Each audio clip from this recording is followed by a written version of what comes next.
So let me get a sense from you as to how much the coronavirus has forced you to reshape some of your priorities in the ministry.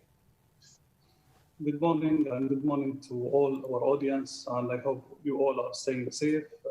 One of the key parts of our reducing dependence on oil is the deployment of renewable energy solutions and movements toward the green economy. Although the world has experienced some delays in this regard, major renewable energy in the UAE are on track, and we have also had some very promising news developments, such as the largest solar power plant in the world located in the Dhafar region. We announced that we broke the world records of the production from renewables to reach 1.35 cents per kilowatt hours, and a few days later as well, DIWA announced the contract for the third phase of Sheikh Kumbrash solar park.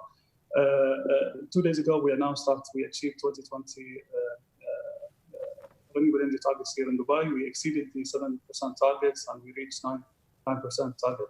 After this pandemic is over, green economy will be for sure cornerstone of our economic recovery plans. Our priority is to boost our economy sustainability. The need of the hour is aligned economic incentives and policies with our climate goals.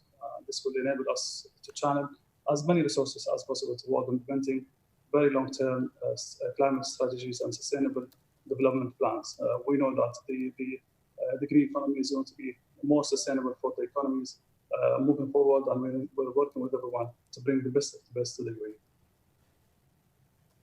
Minister, good morning. Welcome to the show.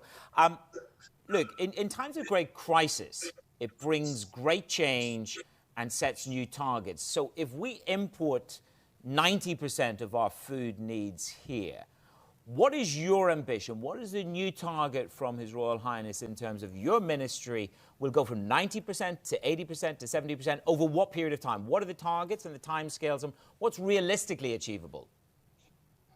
Well, this pandemic has highlighted the need for two ways moving forward. You know, the numbers are numbers at the end, but we have to focus on two main streams. The first one is stepping up our efforts to support local farmers and explore how can we innovate farming methods. How can we encourage farmers to use more high-tech in the way that they're running their farming businesses. And at the same time, we have to move out from the conventional irrigation system toward more efficient irrigation systems.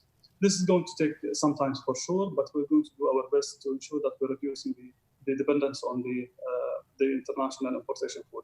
At the same time, we have to work on diversifying and boost the international food supply chains. And this includes expanding the number of import markets, maximizing the efficiency of processing food shipments at our ports of the entry. And at the same time, we have to ensure that we maintain the highest standard of food safety.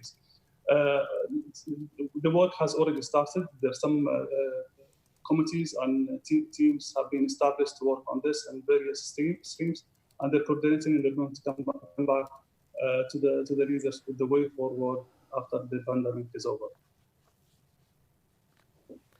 Minister, in the past, you've spoken about a climate-friendly economic recovery from the coronavirus, and that appears to be a theme globally that a lot of people and stakeholders are rallying around. And I get that. It makes sense. But it's not going to come at no cost. There's going to be obstacles. There's going to be challenges. And there's going to be opposition, because a lot of institutions might stand to lose out on this. How has the conversation been within the UAE around this? How much support have you been getting on it? You know, 2 to 3 years ago, we launched our national climate change plan. And it was developed in a period where we're shaping our future, and we're thinking about the future extreme weather events that could face the whole region, and how we're going to prepare our sectors to be more resilient to such unexpected weather conditions. Nowadays, the whole world is facing a pandemic which was not expected, and no one was really ready for. And continuing and applying the same model to the climate change is not an option to anyone. Here in the UAE, we just had our the National Climate Change Committee or Council yesterday, and the whole members, which includes most of our stakeholders locally and from federal level, insisted on really revising our strategies and becoming more ambitious, moving forward, because the pandemic showed us that we can do it. And after the pandemic, we have really to adapt and apply some of the methods which has been applied during this pandemic. For sure, we started the work on adaptations 2 years ago, and we're going to continue posting this adaptation program and assess how the impact of climate change in the various sectors that we have in the country.